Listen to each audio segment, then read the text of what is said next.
Llwyddiant Blodau Meirwen Rhys o Gapel Isaac, Llandeilo. Hefyd wedi bod yn brysur yn cystadlu yn cyn i ni ddod at eich creadigaeth chi, Meirwen, cyfle ni weld ambell i ddosbarth. A mae hwn yn ddosbarth hardd mewn ffordd, dydy, yr eglwys adeg yn Nadolig. Odi, mae rhaid bod stained glass yn yr arddangosfa hefyd.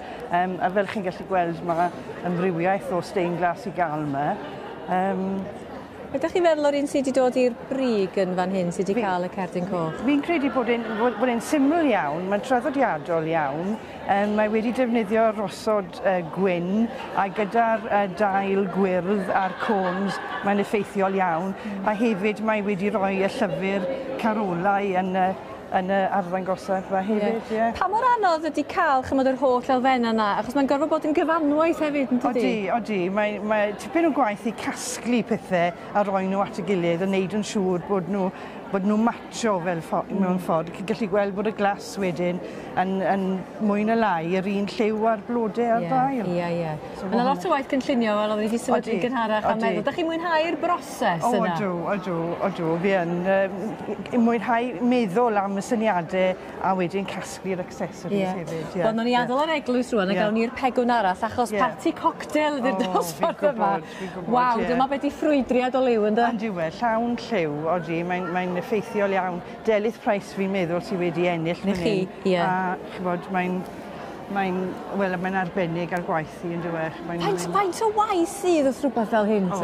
Mae'n waith oriau, really, yn diwedd. A hefyd, mae hi wedi gorfod casglu'r y stand a'r gwydr, mae lot o waith yn mynd mewn.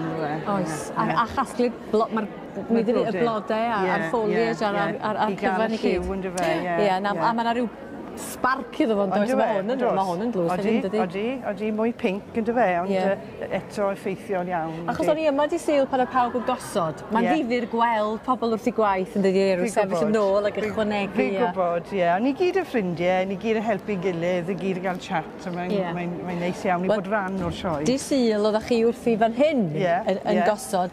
Ffair Tachwedd. Tachwedd oedd y dosbarth yma. Beth ydych denu chi at, achos mae'n ddiddorol, beth sy'n denu pobl i gystadlu? Wel, merch o cefn gwlad a BSc pan o'n ifanc yn mynd i'r sêl cyffile yn Aberhonddu a Jones Brothers oedd wncl fi, y diweddar wncl Rex. So na pam o'n i moyn wneud yr arddangosfa hyn.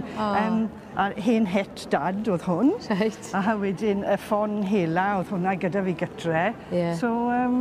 A wedyn, beth ych chi ati ddewis eich blodau? Achos os gyda chi'n lot o blodau yna, goes? Ydych chi'n fwriadol di mynd am rhywbeth? Ie, o'n i moyn eitha syml, eitha traddodiadol, ond hefyd oedd y lliw yn pwysig achos tachwedd, so o'n i moyn y lliw air a melyn, fel chi'n gweld amser adeg hyn o'r blwyddyn.